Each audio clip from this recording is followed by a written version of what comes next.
अस्सलाम वालेकुम everyone, this is your host doctor Ramsha Munawwar और आज मैं आप लोगों से बात करूंगी डायबिटीज़ के बारे में। ठीक है, ऐसे पेशेंट्स जो प्रेग्नेंट हैं और ऐसे पेशेंट्स जिनको न्यूली डायग्नोस हुआ है कि वो उनको हमल में शुगर है, यानी हमल में उनको डायबिटीज़ है, यानी कि जेस्टेशनल उनको डायबिटीज़ मेलाइटिस है, जीडीएम है। तो वैसे पेशेंट्स अपने खाने में किस वक़्त क्या ले सकते हैं और क्या चीज़ उनके लिए स्ट्रिक्टली से मना है, ठीक है? तो वो डाइट चार्ट मैं आपको बता रही हूँ, तो काइंडली मेक श्योर करें कि वो डाइट चार्ट आप फ़ॉलो करें, ठीक है?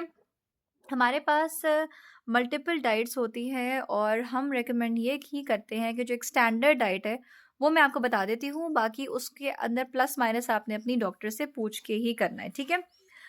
सबसे पहले होता ये है कि आपने जल्दी उठ के वॉक करना है। बिफोर ब्रेकफास्ट आपका 30 मिनट्स का वॉक होना चाहिए विदाउट ईटिंग एनीथिंग, ठीक है? निहार मुँह जिसको हम कहते हैं। जब आपके वो 30 मिनट्स का वॉक कंप्लीट हो जाता है, फिर आपने नाश्ता करना होता है। नाश्ते में आप क्या ले सकते हैं? आप 2 बॉइल्ड एग ले सकती हैं, ठीक है? Which is very good source of protein. साथ में अगर आपको चाय पीने की आदत है, तो आप डेफ़िनिटली चाय, कहवा, कॉफ़ी व्हाटएवर, क्योंकि अब तो ठंड आ रही है, तो चाय के बगैर तो नाश्ता कंप्लीट ही नहीं है। आप चीनी के बगैर दूध वाली चाय ले सकती हैं, ठीक है? Which is completely safe. 8 बजे आपने मेक श्योर करना है कि आपका नाश्ता कंप्लीट हो जाए, ताकि उसके बाद आप ग्लूकोफेज की मेडिसिन ले लें, जिस तरह से और जिस डोज़ से आपकी डॉक्टर ने रिकमेंड किया है और जिस तरह से आपको ज़्यादा फ़ायदा हो रहा है, ठीक है?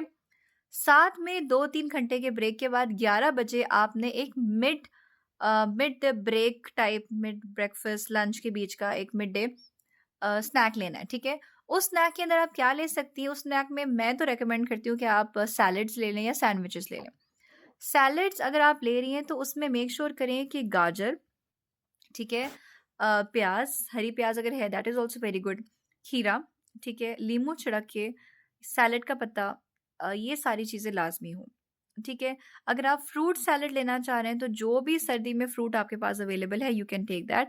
मेक श्योर करें कि बहुत ज़्यादा मीठा कोई फ्रूट ना हो, ठीक है? जैसे ग्रेप्स, कुछ लोगों को शुगर उससे हो जाती है। मैंगो तो लाज़मी तौर पे, खैर मैंगो का तो अब सीज़न भी नहीं है, ठीक है?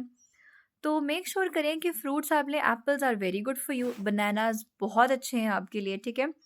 11 बजे आप कोई भी फ्रूट स्लैश वेजिटेबल सैलेड ले सकती हैं, फॉलोड बाय 2 बजे दोपहर में आपने फिर अपना लंच करना है। अच्छा, लंच में एक इम्पॉर्टेंट बात मैं ये बताना चाहती हूँ कि अगर आप लोग चावल ले रहे हैं तो ब्राउन राइस लें, ठीक है?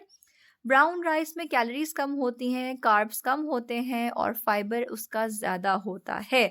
तो ये ईज़िली डाइजेस्टेबल है, आपका हाज़मा अच्छा लगेगा, आपका शुगर एकदम स्पाइक में नहीं जाएगा, ठीक है?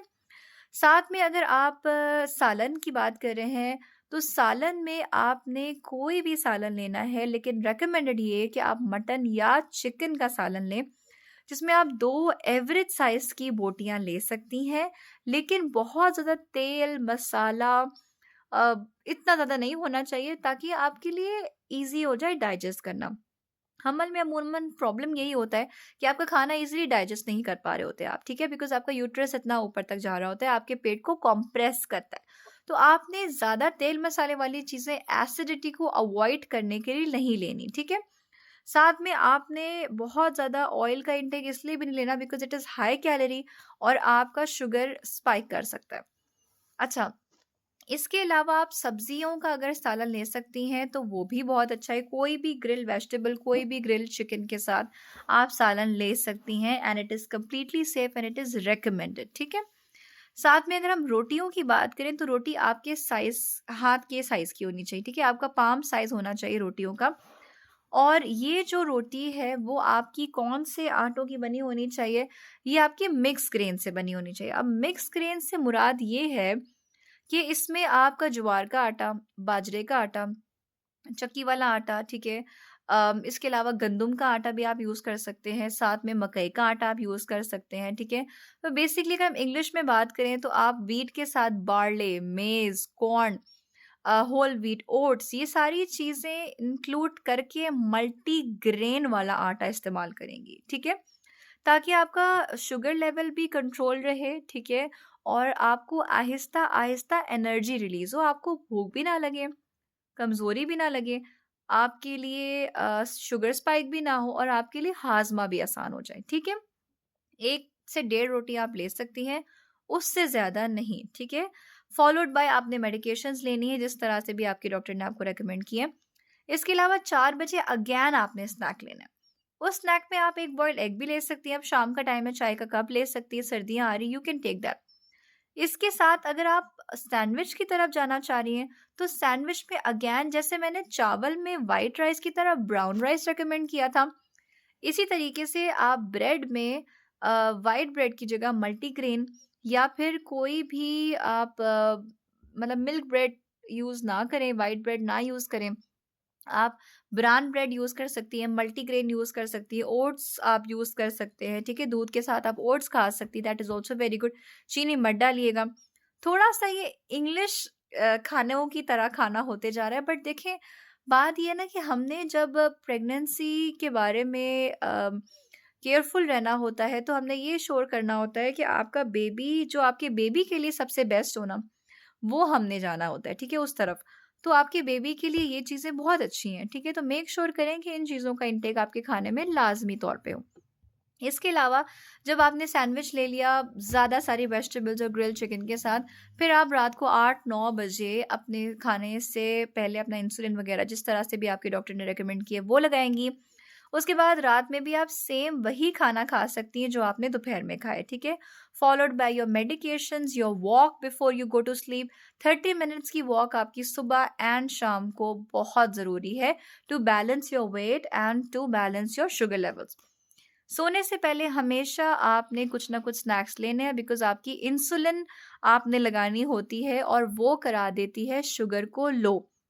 इसीलिए हम रेकमेंड करते हैं सोने से पहले, अगर तो आपको ऐसा महसूस हो रहा है कि आपको ठंडे पसीने आ रहे हैं, कमज़ोरी हो रही है, चक्कर आ रहे हैं, बेहोशी जैसा महसूस हो रहा है, तो लाज़मी अपनी शुगर चेक करके कुछ ना कुछ मीठा, कैंडी डेयरी मिल्क चॉकलेट या कोई भी चॉकलेट जो आपको बेनिफिट हो, थोड़ा-सा चीनी ले सकती हैं या फिर सिंपली कुछ खाना सिंपल खा सकती हैं, ठीक है? चिकन का छोटा-सा पीस ले लिया आपने इतना-सा, कोई सब्जियों वाला सलाद ले लिया, आपने अंडा बॉयल किया हुआ हाफ़ ले लिया, ठीक है? इसके अलावा आप अगेन कोई भी चीज़ ऐसी ले सकती हैं जो कि कम कैलोरीज़ वाली हो, लेकिन आपके लिए न्यूट्रिशनल बेनिफिट्स भी साथ में लेकर आए, ठीक है? तो इस तरह से आपके पूरे दिन का खाना मैंने बता दिया आपको, किस टाइम खाना है वो भी बता दिया, क्या चीज़ें अवॉइड कर सकती हैं, आलू अवॉइड करें, ऐसी सब्जियां जो ज़मीन के नीचे उगती हैं उन चीज़ों का अवॉइड करना है, बेकरी का सामान कोई नहीं लेना, ठीक है? फ्राइड आइटम कोई भी नहीं लेना, सफ़ेद चीनी, ठीक है? सफ़ेद मैदा, ठीक है?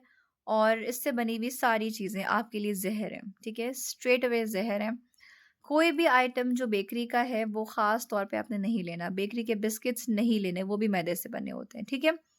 इसके अलावा आप क्या नहीं ले सकती हैं, आप कोई भी ऐसी प्रोसेस्ड या फ्राइड चीज़ या फ्रोज़न चीज़ नहीं ले सकती, जैसे रोल, समोसे, पकोड़े होते हैं यूजुअली, ठीक है?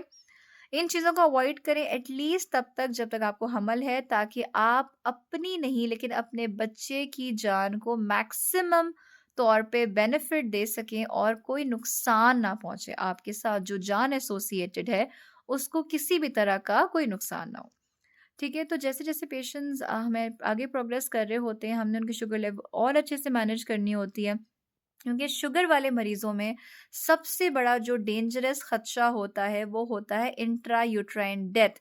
यानी इंट्रा यूट्राइन डेथ का मतलब है कि बच्चा पेट में फौत हो जाने का खदशा।